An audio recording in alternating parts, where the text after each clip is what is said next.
This video is brought to you by BTI Institute, a New Jersey leader in certification-based management training.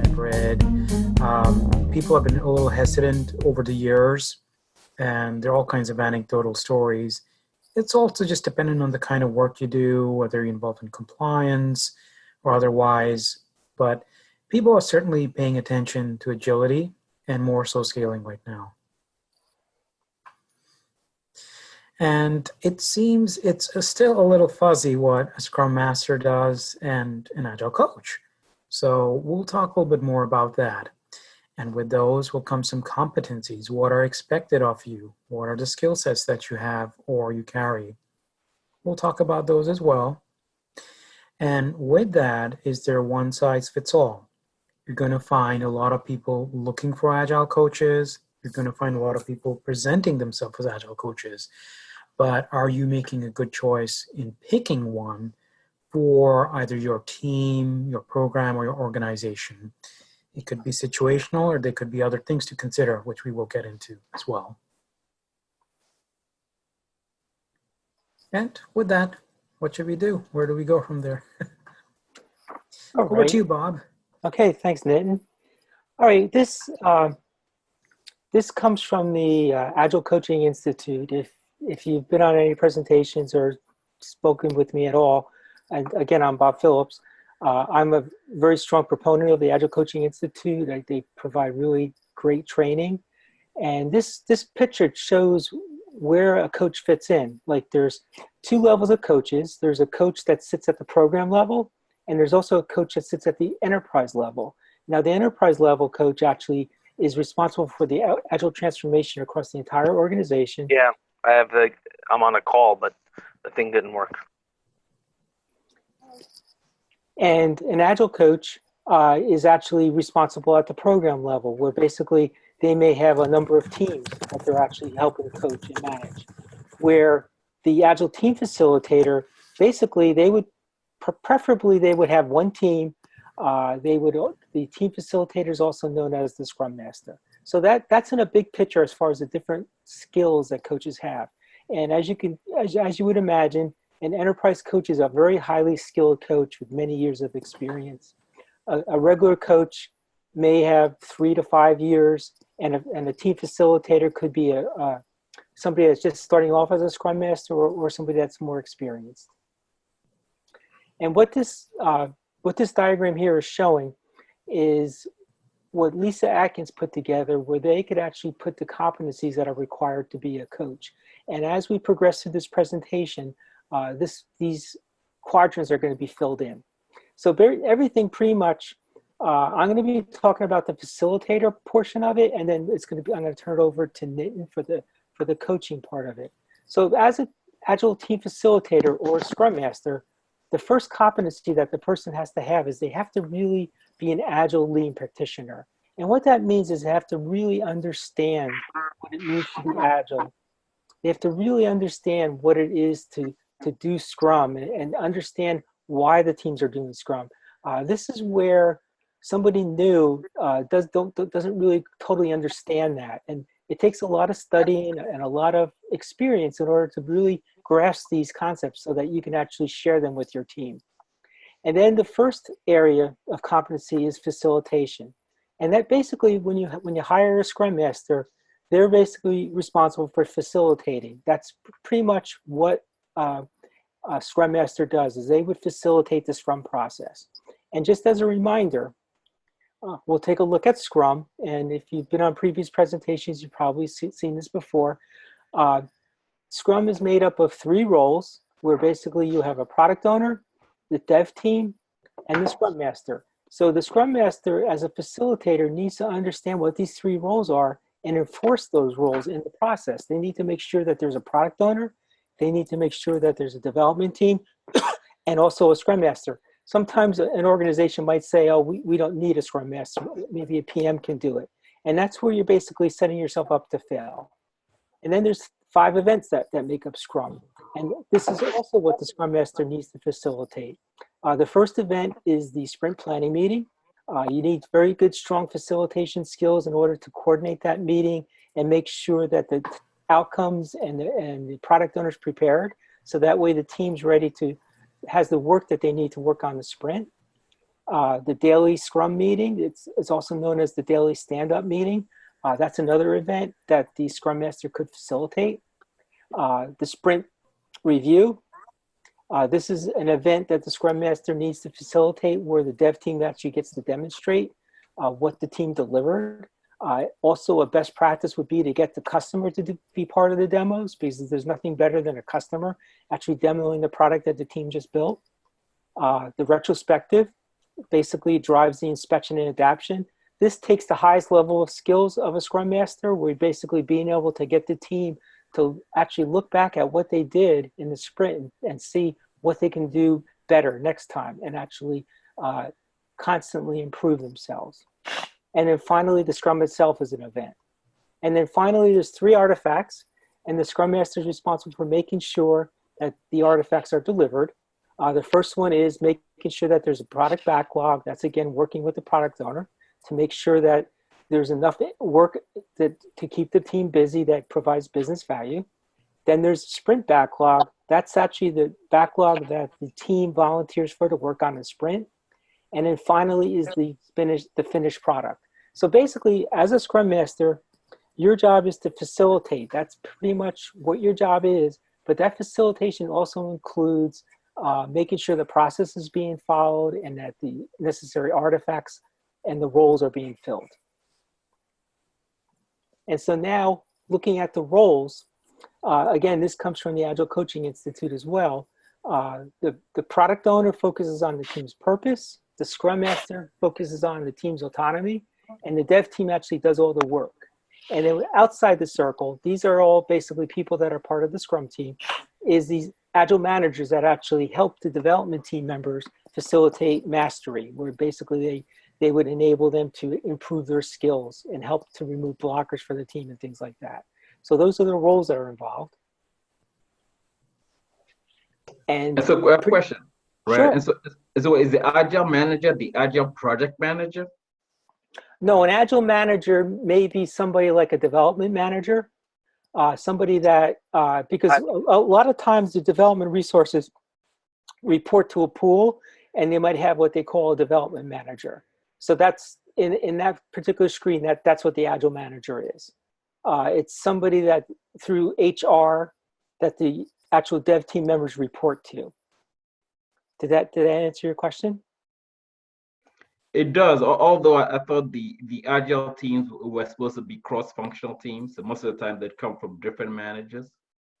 Yes, so there could be more than one manager. There could be 1, 2, 3, depending on where they are.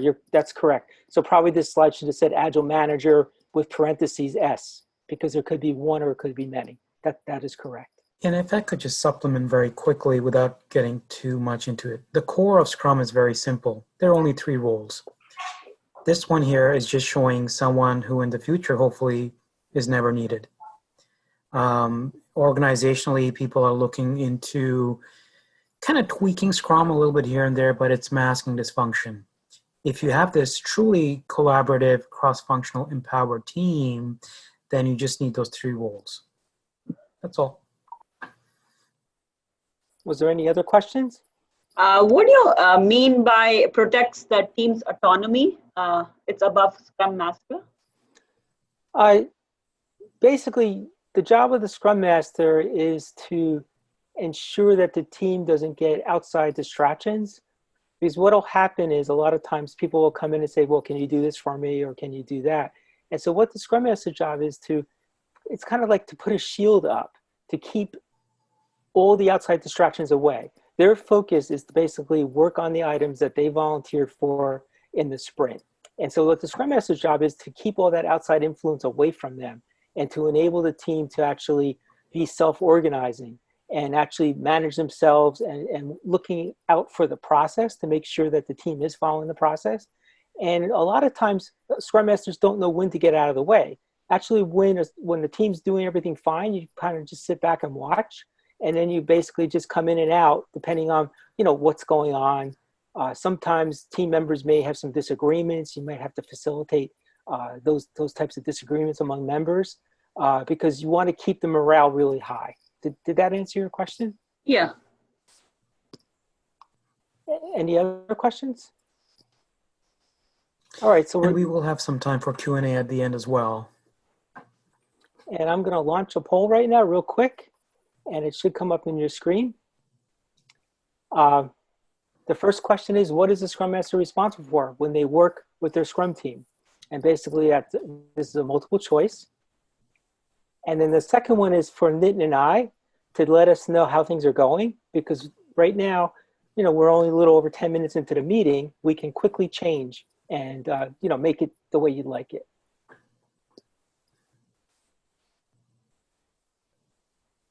And I'm seeing we have 24 people here, and I've seen about 19, 21, 60. It's looking good. Okay, I don't want to spend too much time on this. All right, so the people that we're doing okay with is if we're not covering something in more detail, please feel free to ask. We want to make this an interactive presentation, and so that you get the most out of it as possible.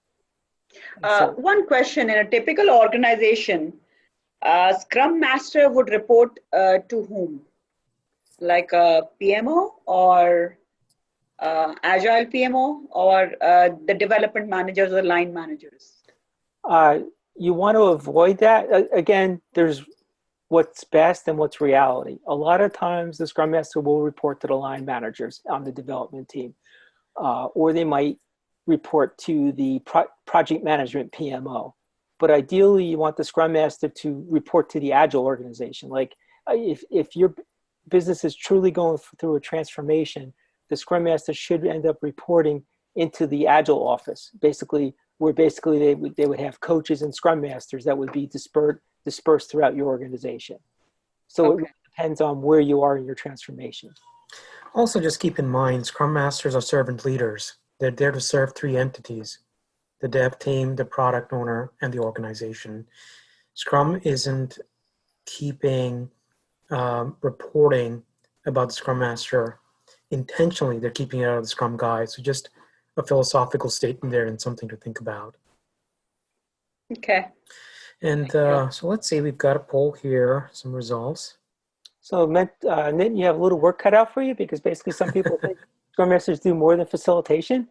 So that's where Nitin will help you now with what the coach does. And thank you again for your feedback, and anything we could do along the way, just let us know. So Nitin, I will now go to the next slide. Thanks, Bob.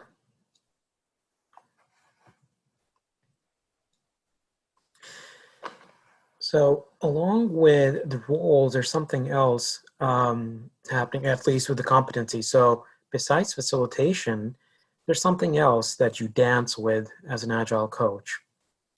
So there is some training and education, there is some mentoring, and then there is some professional coaching as well. And as these start popping into the grid, we'll touch upon these a little bit more. So again, when you say, hey, what does an Agile coach do? Or if you're ever interviewing with someone, I would just keep my ears open for these 4 items for sure. And to add to that, this is part of the competency framework. So I covered the Scrum Master portion of a facilitation. Now Nitin's touching on the areas that make up a coach. Yep. So we just went over this, just a typical Scrum team. And we also know the 3 core and simple roles. And there's someone on the outside as well. And this gets into the Agile coach role. Agile coaches are there to focus on something else. So let's get into that a little bit more. Next slide. Here's an example. Let's just pick a scenario. You have some members of the dev team that are not meeting consistently at the daily Scrum. I mean, by very definition, it's daily. So you should be doing that every day. So how would we approach this? Or how could we approach this? Now, if I were teaching, I might just have a one-on-one, have a session and say, hey, the purpose of the everyday meetup is blah, blah, blah, blah, blah, and explain it to them. That's the teaching stance. I could also facilitate, which Bob has gone over a little bit, saying, hey, allow me to just get people together in a room and help them answer 3 questions. That's a different stance. Mentoring. Mentoring is being a storyteller, bringing your experiences from earlier engagements or other teams. And this may or may not serve the immediate team that you're working with or the situation at hand. But it's just something that people could reflect upon or compare if they needed to. And lastly, true professional coaching is having something open-ended. What does this team want to do when this happens? And we talk about self-organizing, which again has not been defined in any artifact like the Scrum Guide. The industry and thought leaders talk about conflict resolution models, team norms, and team agreements. And a coach can help build and weave those in as well. In this stance, we're not being judgmental. We're not saying we're an expert. We're just staying in a place of curiosity and seeing what happens. So again, in any scenario, and this is very common, you can take any of these 4 stances, and that's what an Agile coach should be competent in and be familiar with, weaving and dancing between or amongst all 4 of these. So going ahead, what does a professional coach do? Forget Agile for a moment, forget Scrum, forget Kanban or any other flavors. When you're a coach, you are taking a neutral stance for your client's agenda and perhaps a team's agenda.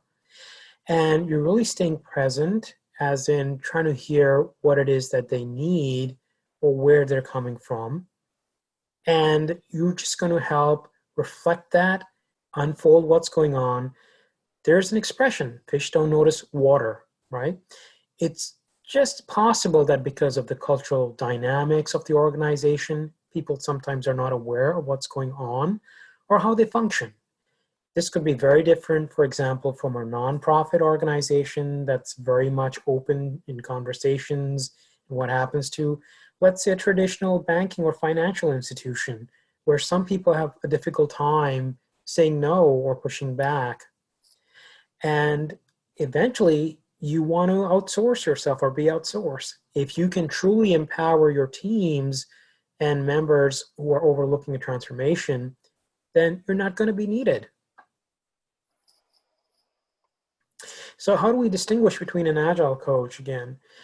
The Agile coach is going to be able to distinguish between such competencies as we just talked about. And not only that, again, remind yourself, they are truly an outsider for the Scrum team. And this is an interesting yet delicate balance. Do you truly trust the teams that you're helping? What are the boundaries? What is it that you're going to do to step in or step back? So I'm going to talk about another coaching model. This is something called the Strengthsfinder. This is something based on a psychological profile based on your strengths, as it says. A lot of people get a little nerved talking about, hey, you're prodding into, my mindset and probing, and people are sensitive. This is really based on a positive.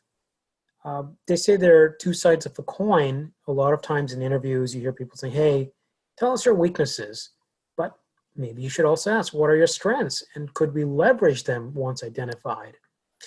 And if you could do that for an individual, you could also do that collectively for a group or a team. The authors and the originators, Dr. Clifton, and now continued by Tom Rudd.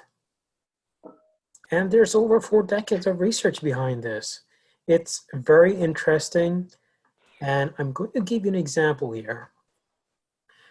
I worked with a team where there were 6 members therein, including myself. And all we were trying to do is say, what are your strengths? The broad buckets here are in execution, influencing, relationship building, and strategic thinking.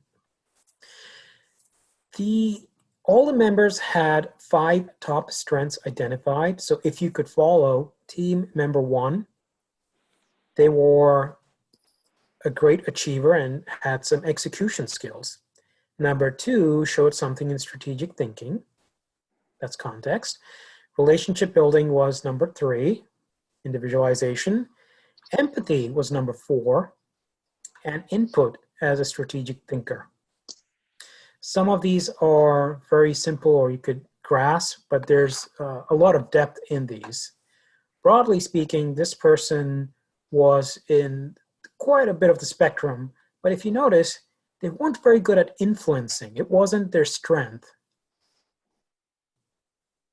Likewise, team members 2, 3, 4, 5, and 6, they're all kind of spread out. So let's try to focus on one individual and see what's going to happen. I'm looking at team member 2 now and saying, okay, they have some strengths in influencing. They have some strengths in strategic thinking. But it seems there isn't a lot going on in the execution or the relationship building. So when I saw this, I simply asked the team members, what do you think would happen if this person won the lottery or was on vacation for 2 weeks? And this is an open question I can pose here as well. Given this model, does anybody have a thought or two they would like to share? What would happen to this team if this member disappeared?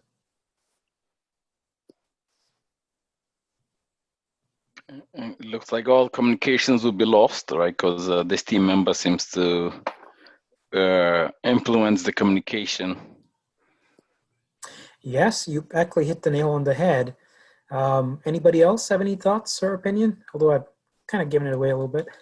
We'd lose direction on this because it looks like he's strategic as well as influencing. Could be, very much so, yes. I would say it is more like a risk.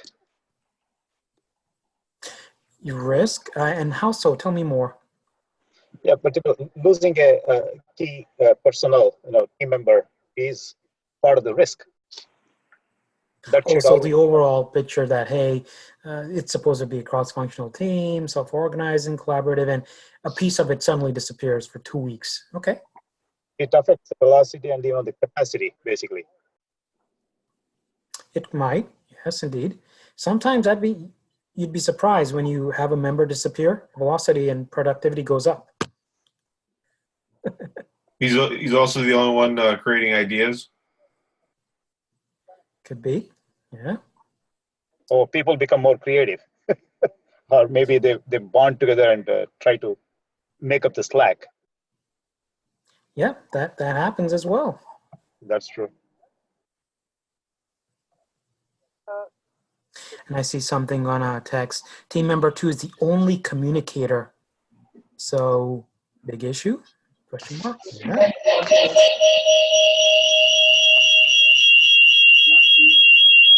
And with communication, I heard this big echo coming in right out there. Very timely message. All right, so let me take over. These are all good points. And I think given this simple model that you've seen just for a couple of minutes, you're right on. Team member 2 had skills in influencing, was a negotiator, had business analysis skills. And as you can see, in just the influencing bucket, that's the orange, he's the only member there who has these strengths, right? And if he were to go away, the team is going to have trouble with negotiations, charm, maybe some things with scope of things. And when it comes to strategic thinking, that's a little secondary in my mind because there are other team members who could pick up in that area. But the main thing is for this team is, and if again you would have reflected saying, hey, we're going to either have to figure out a way to either facilitate or negotiate or talk to stakeholders so that everything is kosher or you're protected, Or in the future as well, if you were to hire somebody and bring into this team, would you like somebody who could possibly be a little bit more charming or have that influencing as well? And think about that. So this tool not only was sticky and well-meaning to an individual, they could see how the team dynamics was, and they had never seen anything like this. And this is what an Agile coach is doing, simply revealing the system. How is this team working? Because every team is different from the other. Even if you're in the same organization and even if you have a large department, people have different flavors of personalities. Show them what that is and give them a language where they can talk to. I'm going to quickly go to the chat and then let's go. And then while you're doing that, would you put their actual names on this in real life to let everybody? I would not, just for confidential reasons. Okay. If anybody wants to guess mine, they can. Ronnie asked, is this a typical tool used by Agile teams to onboard team members? No, unfortunately, it's not a typical tool.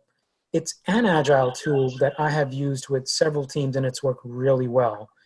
And this is what an Agile coach should be doing, bringing in some model that would be welcome. This costs maybe $20 per person, and discounted it's $10 per person. So if you're ever concerned about budget, just tell people, hey, it's really not a lot of money. So this is how it is. There's a whole book behind it. There's a big philosophy behind it. So just Google Strengthsfinder or reach out to me. I'll tell you more about this. And oh yeah, very quickly, I think Sunil asked, it's an online, about 20-minute multiple choice scenario or yes, no. So you go in 20 minutes and it will ask you questions like, would you prefer watching a movie or reading a book? That's it. Is this a Strengthsfinder book? There is. Yeah. Which has a code as well to it. So that's Strengthsfinder. And hey, I think everybody could really relate to this. Let's move on, Bob. Let's see what's next. So again, this could be used for several teams across the organization, and it's bringing a lot of awareness. And again, this isn't really teaching, facilitating, or mentoring. This is a flavor of coaching. Next, Bob. And again, there's nothing specific on Agile practices on Strengthsfinder. You could use this with teenagers, with community issues, with leaders, with children 10 years and above of age. Yet, for me as a coach, I weaved it into Agile practices. But it's very interesting. As a coach, you could use it in different scenarios. Okay, next. So again, we've talked about a little bit of coaching, mentoring, teaching, and Bob went over facilitation. Underneath, there are three broad buckets. Transformation mastery is what an Agile coach would bring. This gets into organizational design, understanding the culture, the norms. And next to that, there's also business mastery. This is very good if you have domain knowledge. So if you've been with a company for a long time, a lot of the East Coast is in life sciences, with insurance. There is a richness and wealth of knowledge that an outsider cannot necessarily bring. So if you understand the business, that's only going to be in your favor. And lastly, you have technical mastery. This is where good engineering practices come into place, like continuous integration, continuous design, test-driven development. So along with the competencies that have been discussed, you need to have a coach that falls into one of these buckets or can reach out if they need help with from others. Bob, you and I've got similar backgrounds, but different stories as well. What do you think about these three buckets? These three buckets, a lot of people get confused a little. Sometimes they think a coach is supposed to do all three, but usually an organization would hire three separate people. One person would be actually the coach leading the Agile transformation at the organization level. And then it would be a combination of business and technical people, as far as technical coaches, helping the individual programs and teams, depending on what the product owners are trying to drive and what kind of business outcomes they're looking for.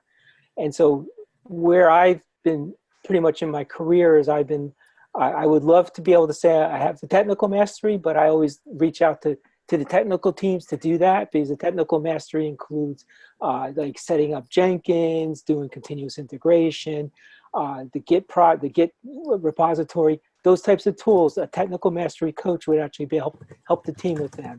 They would also help them with test-driven development.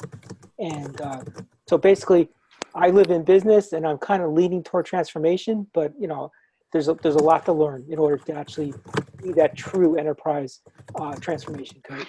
Okay, and so you're saying that I guess I'm a little lost. It's an agile coach should also be a technical master and also be a DevOps master too at the same time? No, that could be one of their skills.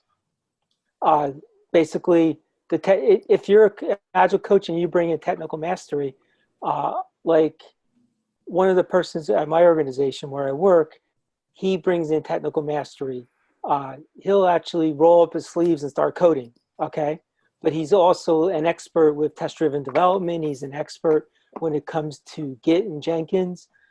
So that's just one role. I'm not saying that you have to fill that, but that person is out there, you know, that your organization could hire.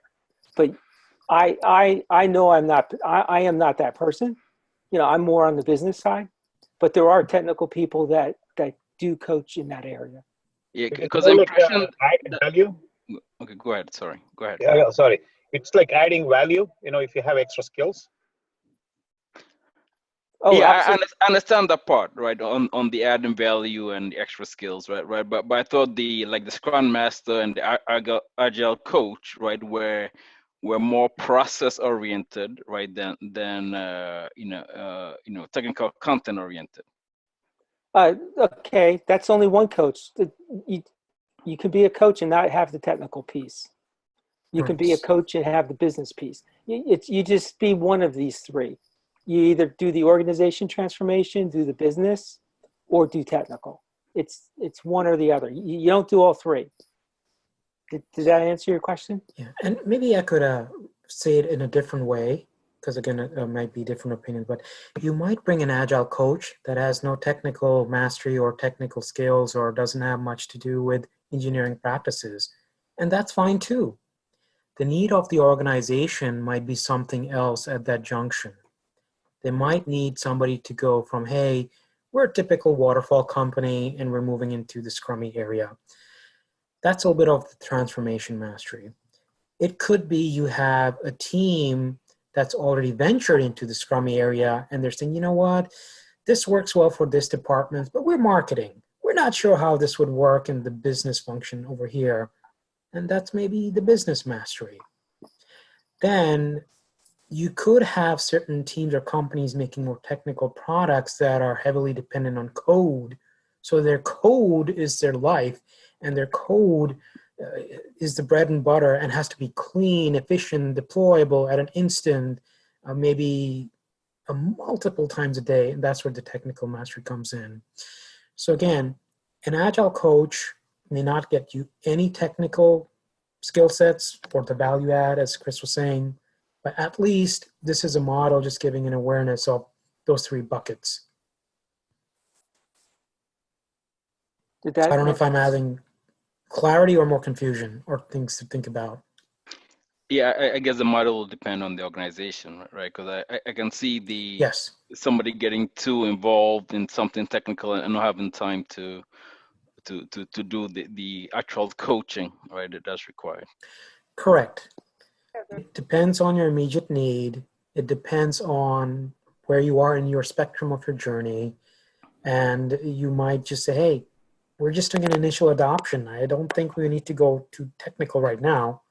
Let's just figure out if people are willing to do an experiment and do one project with Scrum, with one team. And let's see what that looks like.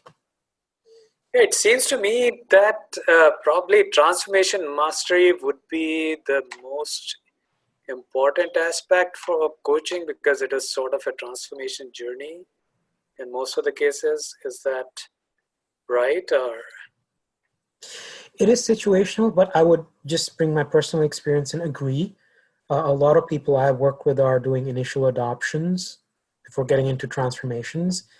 And the technical mastery will supplement and come later. It's easier to, or at least see people's behavior openly rather than investigate code, which you may or may not understand as an agile coach. I have a former development background, but yes, the transformation and the mindset and the philosophy and the values, that usually comes first based on what I've seen. Okay, thank you. And at that, a coach at that level is very highly skilled because you're dealing with high-level executives within the company, helping them understand what Agile is and how it's going to help their organization, and then you're also helping the coaches that are actually on the lines, working with the dev team. So that's a very, very highly skilled person that does transformation. Thanks. All right, Bob, shall we move ahead? Yes. So, okay, a lot of good discussions. How do you pick an agile coach? Okay, can I ask one more question right before you go to how to pick a coach? Sure, very quickly. Right, and so I know that the PMI is offering some safe training now, right? And I know that there's the release train engineer, right? Who's the RTE, yes. The RTE, right? Who's supposed to be the coach, right, for the Scrum Masters, at least from what I read, right, to help with the coaching of the Scrum Masters and the team, right? And so how does that and the Agile coach fit together? I would question that a little bit to the RTE or observe whether the RTE can do a dance between these four things that we have discussed. So is the RTE staying present as a professional coach, seeing where people are headed next? Or is the RTE more of an educator, talking about the cadence, when we meet, so on, facilitating, or mentoring? So it doesn't matter what your title is. It doesn't matter what your label is. It's really what are the competencies that you bring. And these are those four there. So without truly answering your question, it's a little bit more philosophical. Yeah, what Michael brought up is a term used in the Scaled Agile framework. It's different from just regular Scrum. So regular Scrum is used on small teams, like about 6 to 8 people, and the train engineer is kind of basically a Scrum Master, but for the enterprise size of a team. Yeah. I have a question. Just want to understand a day in life of an Agile coach. Let's say an organization is starting on Agile transformation journey. So what would be a day in life for a coach? I wouldn't answer that till the end of the presentation. Let's hold off a little bit on that. I don't think there would be a typical day because it depends on the organization, what they're doing and their needs. I've done a few adoptions, but let's talk a little bit at the end. Okay. So getting back to picking an Agile coach, the usual, I put it in 2 buckets. Someone familiar with the industry, has domain knowledge, familiar with a multitude of Agile practices. Doesn't have to be Scrum, could be Kanban, Lean, other things. And within your budget, every organization's got a different budget. Now, if it's situational, you have to figure out, are you working with individuals, teams, or the entire organization? Are you doing an adoption that's smaller in size and scale, but perhaps one initiative? Or are you working at a program level or beyond? So that's a bit of the situational. But at a higher standard, when you get into true coaching, you need somebody who can reveal things and it's just a change agent. You need somebody who is happy to empower others and take joy in seeing others succeed. And not only that, it's almost like being a team shrink in some ways. You have good self-awareness skills, you're empathetic, and you can navigate conflict as well. Because Scrum or any kind of Agile practice bringing in change can be intimidating. to a team as well as an organization. So till that do us part? No, not really. Just help the people and then move on to something else. Trust the people to make the decisions and move on ahead. Just these are a few thoughts on how you pick somebody. So is there a one size fits all? Bob is going to talk a little bit more about that. As we've basically, been talking throughout this presentation, there's really not one size that does fit all. Me, Bob, my preference is I really enjoy working with teams. That's where I like to be. I defer the executive discussions with the other coaches, because to me, working with the team and helping them and their Scrum Master actually move forward and actually become these highly desired, high-performing teams, to me is the most wonderful part of being a coach. So did you have anything you want to add, Nitin? Okay, good. All right. Were there any questions about the coach and all that? I know you guys asked along the way. And so now, this is, I went through the Agile Coaching Institute. They have a coaching competency cohort program where it's a year-long program, and you get to work with really great people. And this is Mike Edwards, David Chilcott, and Lisa Atkins. Lisa, on the right, she wrote Coaching Agile Teams. And as you can see here on the floor is the coaching competency framework that Nitin and I just shared with you. And when you do this, what's really fun is you can actually put this up on the floor in a room with these cards, and you have people go around that are participating and say, where are you comfortable? Or you can actually have people role model. Okay, when I'm facilitating, I do this. When I'm coaching, I do that. There's a lot of things you can do with this, and you get your people in your room moving around. And what I want to point out here is there's this concept called Integral Agile. And this is something where it kind of expands the coaching framework, where you can actually look at 4 different areas of how your teams are performing. Because like a lot of times when I talk to an organization, they're not really sure how their teams are actually, they say they're Agile teams, but they're not really sure how well they're doing. And so what this Integral Agile provides is just a way for you to look at that team. And so I just wanted to touch on this. Again, we're not going to go into detail, but I just wanted to make you aware that there's this. That's what's really fun about this space. There's so much more you can learn just by opening a book and stuff like this. So I'm just going to walk through each of the quadrants really quickly, because we do want to end by 7 o'clock and leave time for questions. So let's get started.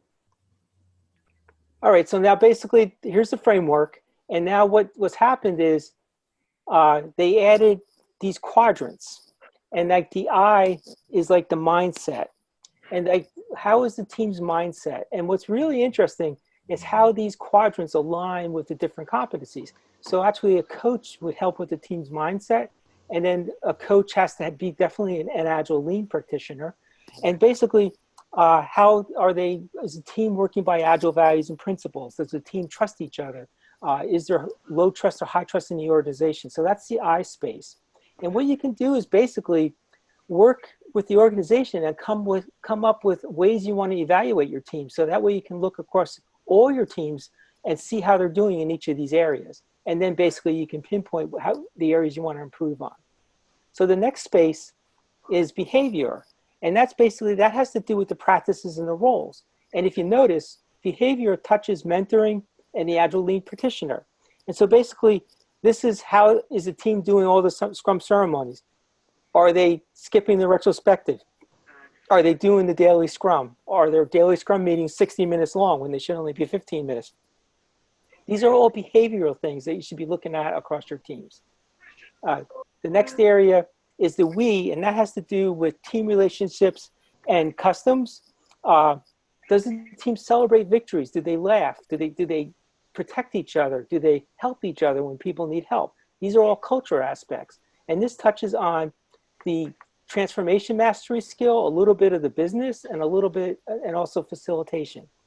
And then finally, the ITS, which is systems. And basically this is the environment. Are they co-located? Do they have the tools that they need? And basically, is the culture in the organization, do they reward experimentation? Do they appreciate that? And that touches on teaching, technical mastery, and the business. So again, I just want to put this out there. And I know, we're sharing a lot of information with you, but there's so much more that you can do with this framework that I just showed. And then there's one last slide I wanted to put up before we end.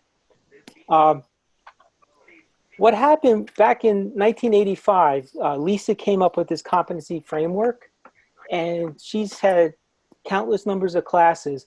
And if you notice, these areas are in different spots on the screen. And so what Lisa did and the Agile Coaching Institute is they actually move these areas around so that they align up better with the Integral Agile. So now basically what they did is they moved professional coaching so that it touched on the I quadrant, because basically professional coaching touches the mindset. Then they moved mentoring so it touches the it quadrant, because that basically has to do with the practices and the roles, and that's where you would mentor people. Then they moved facilitation to the cultural piece of it, and that's basically because that has to do with how the team is working together, what's their customs, how are they celebrating. So that all has to do with how things are being facilitated. And then finally, they move teaching over to the ITS quadrant, which is the environment, and that's where teaching is required. So I wanted to share this with you only because I think it really reinforces how the different coaching competencies tie into the Integral Agile. Was there any questions?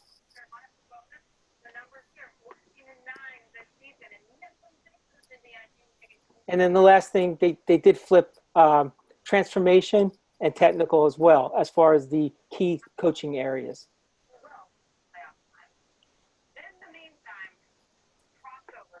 And then basically we asked Lisa why she didn't change it, and she said it was because it's been documented and it's in so many places that she didn't want to bother to change it. But this is the actual competency framework that aligns with Integral Agile. So Bob, very quickly, if I could just go back and just say it a different way. If I could just pick any one color, let's say the orange, it's where the systems is. That's where there'll be a lot of the teaching, the technical mastery, and a little bit of the business mastery. Right. Right. So if you have a team or an organization heavy into some systems, then that's where you should probably think about getting an agile coach with a lot of technical mastery.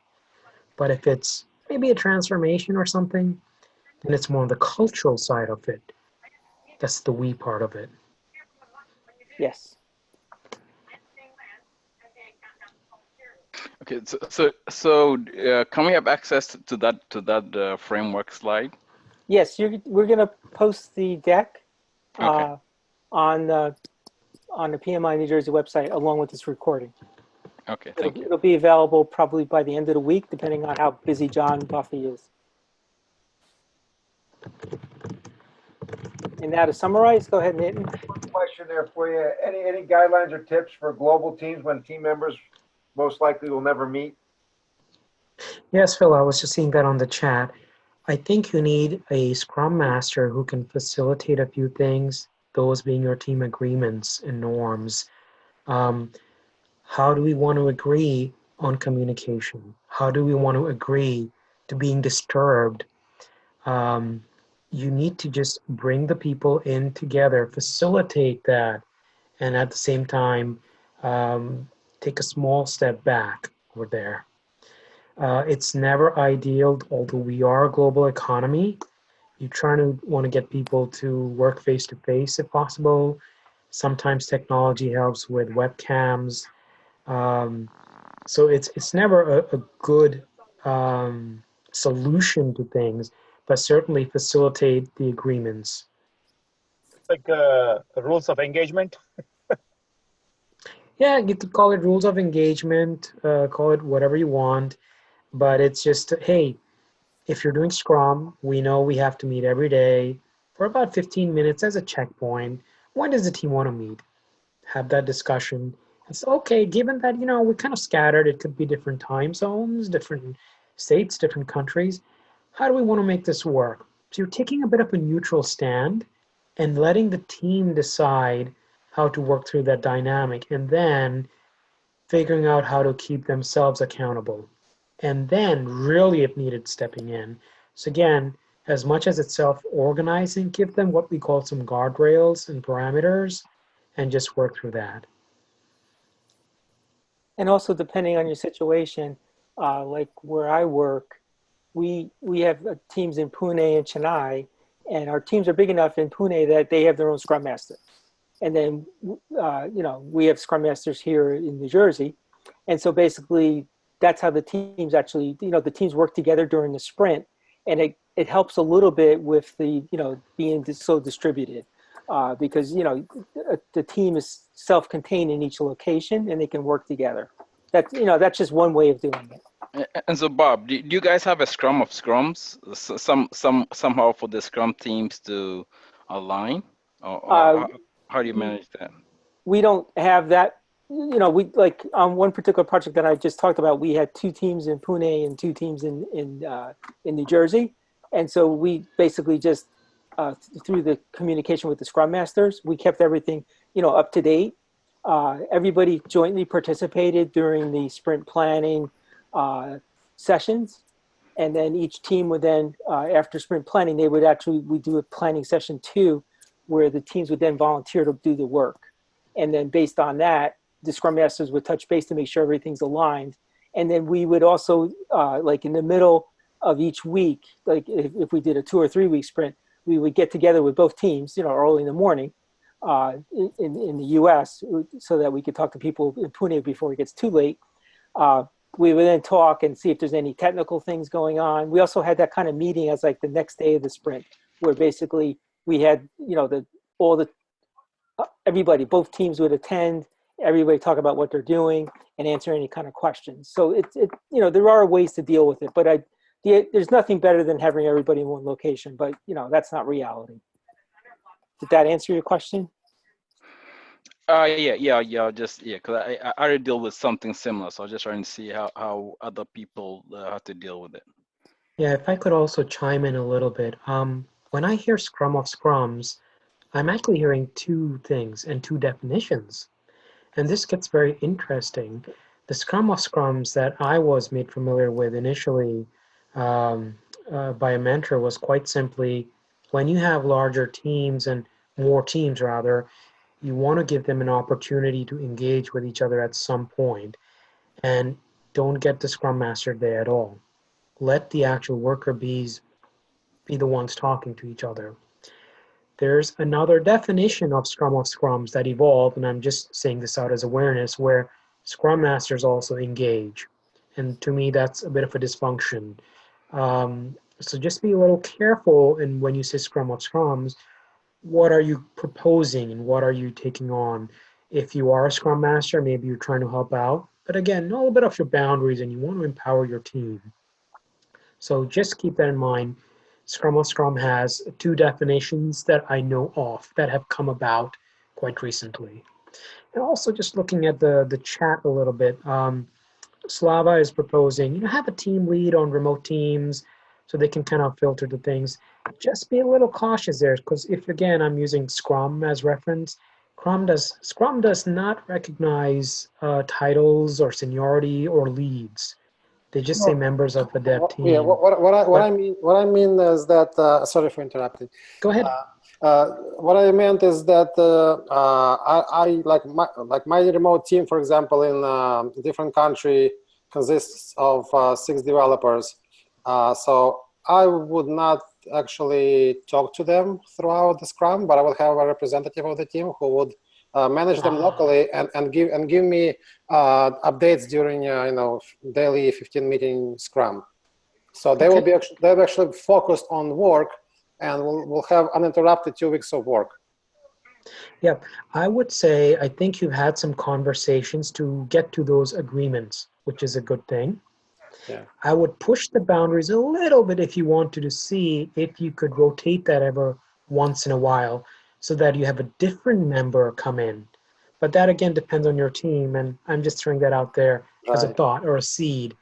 And there's some benefits to that as much as there might be pain points. But hey, if you've got something working, that means you've had those conversations and you've reached some agreements. And that's the key thing. We might have different approaches, but you need to have some agreements at the onset. I agree, yes. Thank you. One more thing, the Scrum of Scrums, does it have, is it time bound or? Yes, if you're considering any event in Scrum, although Scrum, again, doesn't officially recognize a Scrum of Scrum, it should have a time box, otherwise it'll go on endlessly. How do you determine?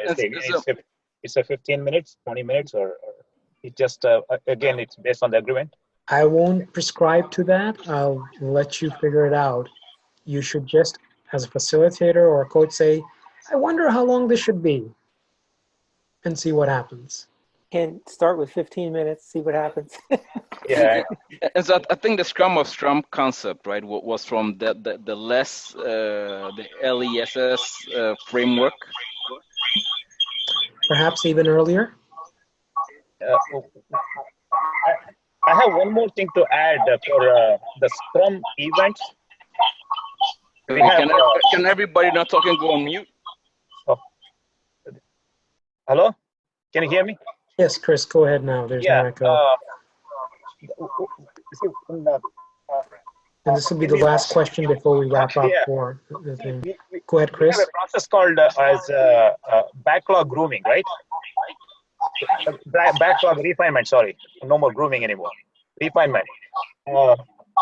It normally happens in the middle of a sprint. I'm sorry, I'm going to mute everybody, so if you want to talk, you have to unmute yourself. So Nitin, unmute yourself. Yeah, I don't think that was Nitin. That was somebody else asking a question.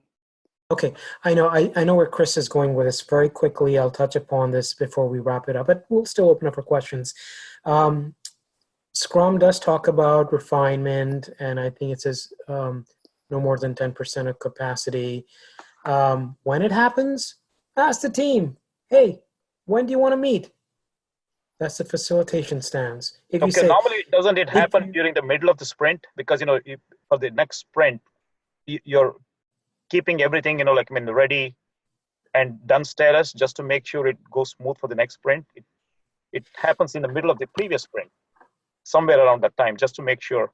Yeah, and as my understanding was that the product owner owned refining the backlog, right? The Scrum Master was just there to coach the product owner in case the product owner needed some Scrum, some Scrum ceremonies or processes to follow.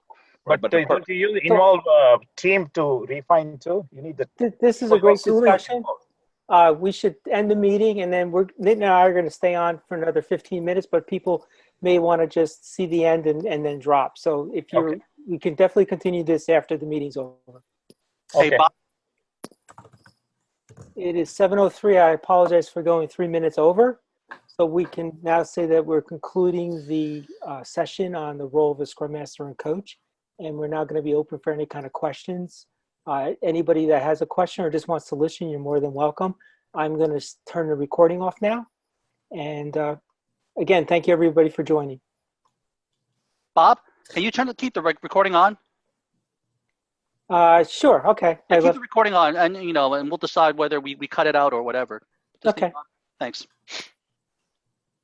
So maybe I can chime in a little bit. We were talking, Chris may have dropped a little bit on when it is normal to have the refinement or who owns that, because we're getting a little into Scrum practices now.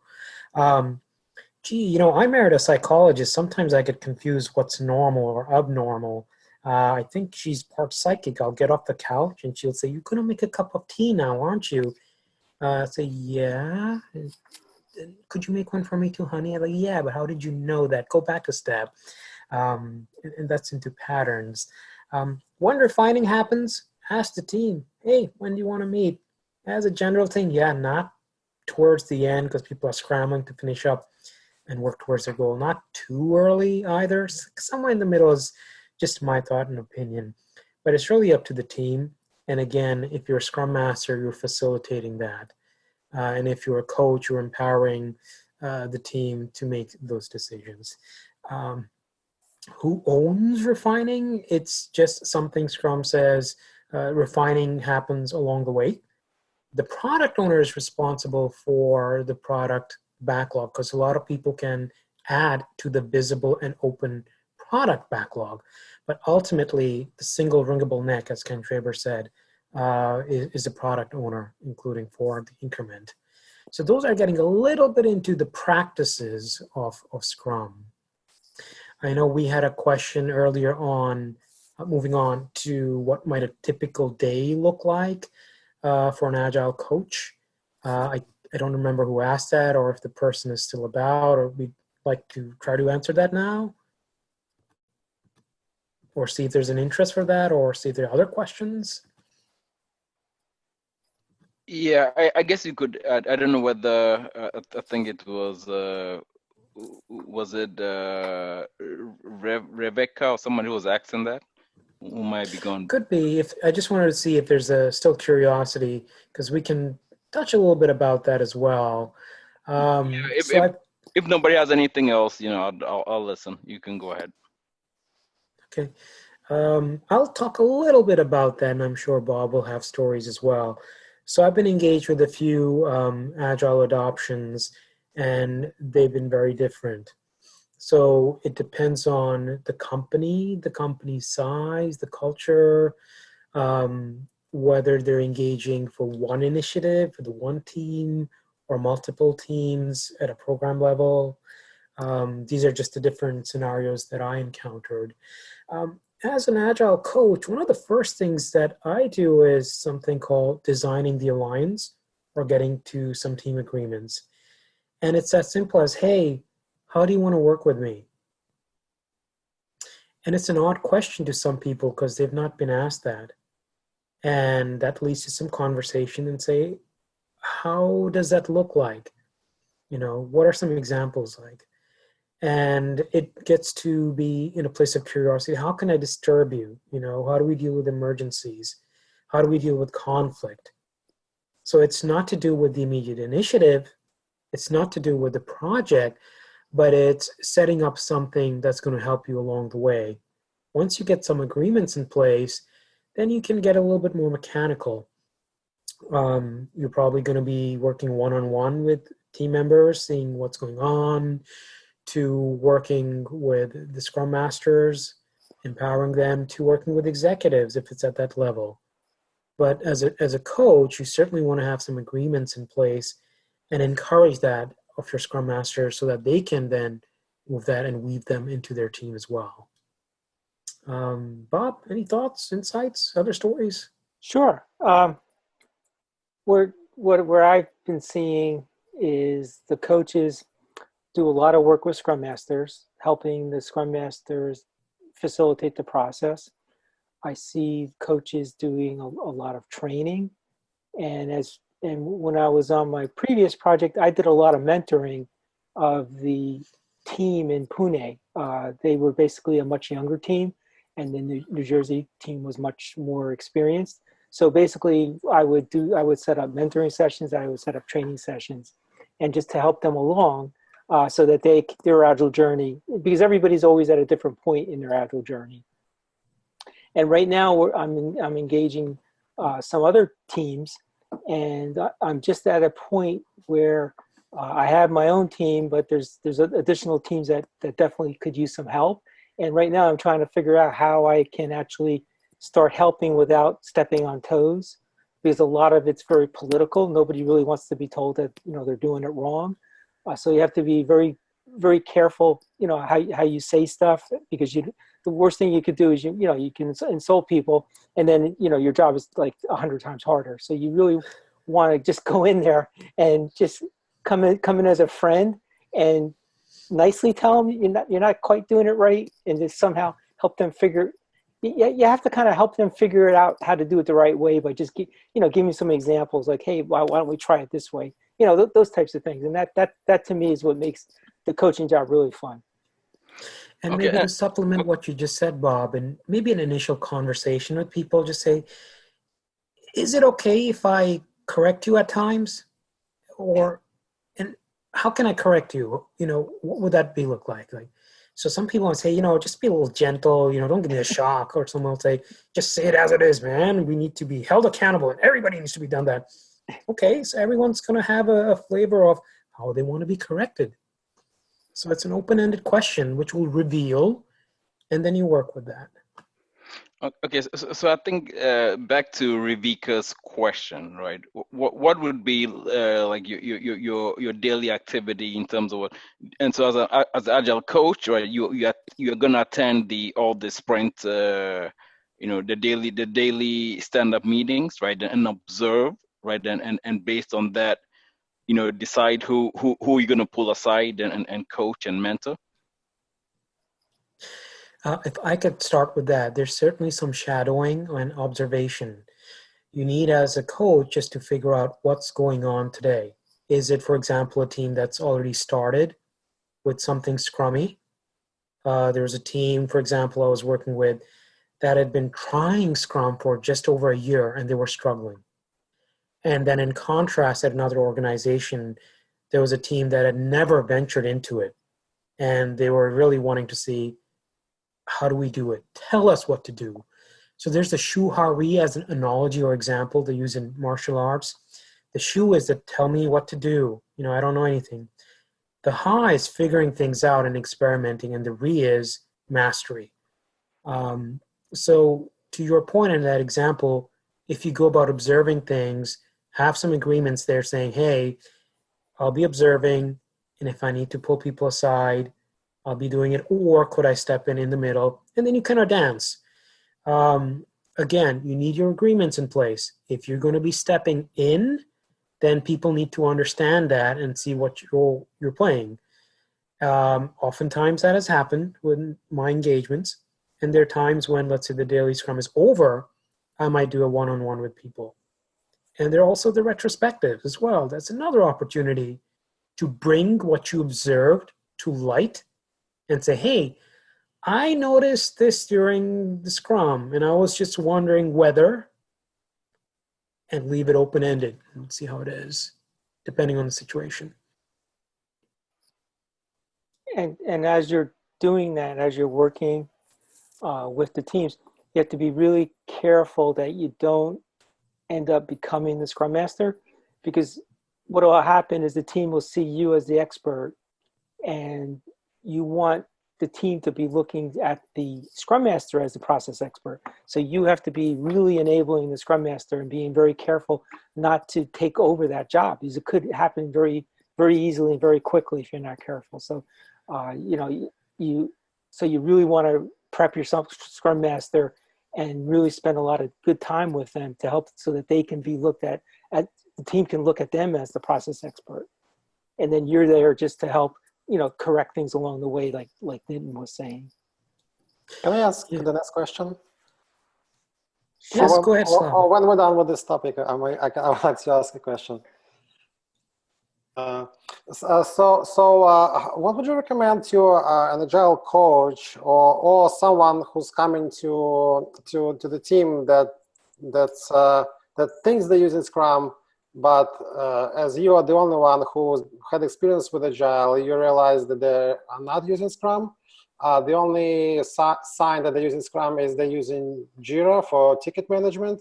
So how would you approach that team to steer them in the right direction, because you realize that's just not Scrum and just not productive at all? I'll start with this one. Then what I would do is I would just say, let's do Scrum 101 training. Basically just set up a 1-hour training session. And I use the excuse to say, yeah, a lot of times the team will say, well, we've been trained already. And I say, well, that's okay. I'd like to just get everybody on the same page. And this is the Scrum, this is a way of doing Scrum that I'm familiar with. And I just want to make sure everybody sees it. And then as you're doing the training, you can just, things that you've noticed that they're doing wrong, you can kind of almost indirectly not say, hey, you guys, look at this, you did this wrong. But, they'll start figuring it out. And then, you have to somehow get some kind of baseline down in place without getting everybody all upset. And also, you probably should, before those meetings, is spend a lot of time with the Scrum Master. To me, it sounds to me like the Scrum Master probably was a BA that was put in the job, and they were told to read a book, or they were sent to a 2-day class, and it's not really fair. So you have to really give the Scrum Master a chance. Yeah, and you have to find out where the Scrum Master's head is. I'm talking about a situation when there is no such role as Scrum Master, but the team is thinking they're doing Agile Scrum and using technical leads as product owners who do define requirements in daily update meetings, word to word, without having basically any documentation in Jira, and using Jira only as a bug or issue management system. Yeah, so in that case, basically, they're not doing Scrum. If they don't have a Scrum Master, if they don't have a product owner, correct. You have to have the 3 roles. So basically, you have to work with the organization and get those roles filled. Yeah. And if they're not willing to fill those roles, my recommendation would be stop calling it Scrum. Just call it, maybe they should do Kanban. But you just have to stop people thinking that they're doing something that they're not. So if the organization doesn't agree to actually fill those roles, then Scrum's not right for you. Yeah, the organization is not aware, because there hasn't been anyone until now, and that's me, who understands that there is no Scrum. So I need to kind of break it for them. Yeah, so Slava, if I could just supplement, maybe as a coaching stance, you would reveal something, right? There's an interesting quadrant. You could even Google this, and I presented earlier, going from Scrum not to getting a little bit into Scrum buts to Scrum and. And the general philosophy or statement is like, if you say, hey, we're doing Scrum, but our daily Scrum happens every other day. Hey, we're doing Scrum, but we don't have a retrospective every time we end. So every time you hear the but, there's a dysfunction, and it seems like you're doing more of the worst of that, or the Scrum not. You're not doing Scrum.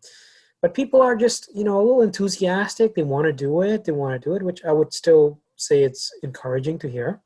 And you want to try to ideally move into Scrum which is hey, we're doing Scrum, and our daily Scrum finishes in less than 15 minutes.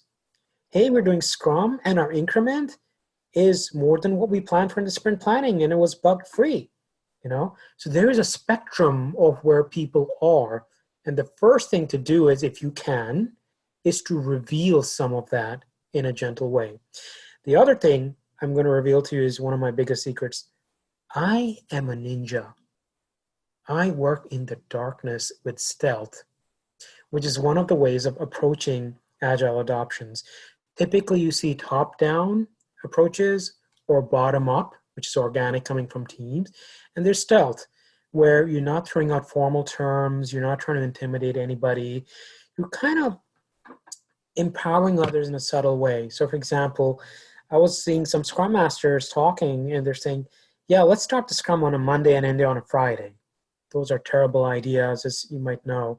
So I said, hey, your product owner said he's going to be out on Friday. He had a toothache. He's going to see the dentist. Do you think we'll be able to close out the sprint items? No. Okay. And isn't there a long weekend holiday coming up next month on a Monday? Do you think we could kind of start the sprint planning that day? No. Oh, maybe we shouldn't start on a Monday. How about, Tuesday or Wednesday? I think that's not a bad idea. Sometimes there's the message, and then there's the messenger. You might be playing a little bit of a dance there. Sometimes you just have to find people who will carry that message forward, and that's just a tip in where you are, and that works for people. So it's a very broad question you're asking, but these are just a few thoughts and stories that I can share and Bob can share. Yeah, very subliminal approach. I actually like it. Sure. It's an upward journey. You do have a tough task in front of you based on what I'm hearing. It can be a wonderful journey, very gratifying, but you would have to exercise patience. And you might emerge as someone they will truly respect and look up to And if you can show the value add over time, I think that'll only be a good thing. But it will be a long journey. And so Slava, that's the name, correct? Okay. Yes, Slava, yes. Okay. And so is the management planning on doing training? Because I guess maybe some of the leading safe training that John has been talking about, right, will be beneficial to them, right, to try and get them into the mindset. No, management is not aware what's going on. They let it all for project managers. They call everybody project managers who's managing projects to figure out. So no, but I'm kind of would like to, since everybody's saying we're doing agile, and I see that they're not doing agile, so I kind of want to talk to one of the executives about it, and I already had an initial chat. He's supportive. He doesn't like what's going on currently. There's just too much conversations and like Tetris bricks falling down, and you have little time to find the right place for them. This is what's happening right now. So I would like to actually steer them in the right direction, and I think it's a good opportunity for me. Okay, so I think some of the training might help, but sometimes even after the training, people need support and things don't go as planned. I bet you, just based on what you're describing, you're going to need a little bit more than training, but one step at a time. If you do have your executive supporting an adoption or transformation or training, certainly go for it, but just be aware that you're going to be seen as a change agent. And I'm actually going to challenge you to use your exercise in patience and take the company and your team forward as best as you can. One question here, Nitin. This is Sunil here. Considering what Slav is saying, isn't safe training something that is not going to help his organization at this point? I remember the discussion we had last month. We had said that only if the organization is adopting SAFe, then going through the SAFe training and going through the SAFe certification, etc., is useful. But looks like his organization is still in the initial stages of the adoption. Yeah, very initial stages of adoption. Yes, so I think SAFe might come into a view once. They get more familiar with Agile methodology in general and Scrum, because the organization is big. So I think they would benefit from SAFe, in the end. Yeah, and the only reason I could just respond to I was suggesting that was not that they'll be doing Agile, but just so that the mindset, right? Because you need that mindset from the leadership, right, to understand, because the Agile, right, is a paradigm shift. Right. Yes, agree. So if I could just respond to Sunil, that's a very good point. I made an assumption that this team was looking into scaling. Scaling has different flavors. Before SAFe, Les was among the pioneers with Craig Larman, Bus Bodie. Both Bob and I have had training there. There's now the Nexus with Scrum.org. There are other flavors. People grow organically, which I like as well. I am a former SPC, SAFe Program Consultant. I had the ability to train people in 2 days and do that. But yeah, I would start with the core of Scrum. Just get fundamentals first before you start cloning the DNA of sheep. If there's a problem with one, you're just going to be multiplying it. I don't know if you remember that movie, I think it was called Multiplicity with Michael Keaton, who figured out a way of cloning himself. It was great. Hey, I can do twice the work now because I've got two of me. But when he cloned the clone, he started acting weird, hitting himself into walls and blabbering, and it got a little messy. So Sunil, you raise an excellent point. If this is an organization looking into venturing into this and maybe getting a little better with at least one team, that would be the way to go before scaling. And I know Bob's got some thoughts as well. Yeah, because the recommendation is before you even consider scaling, you want to do Scrum right. So if you were just to focus on getting the Scrum teams up and running this year, maybe, I don't even know if they'd be ready by next year to even look at something like SAFe. That's really big. Yeah. If you have an opportunity to hire an external coach for a little bit, that might help. I went in for an engagement with multiple teams at a data center.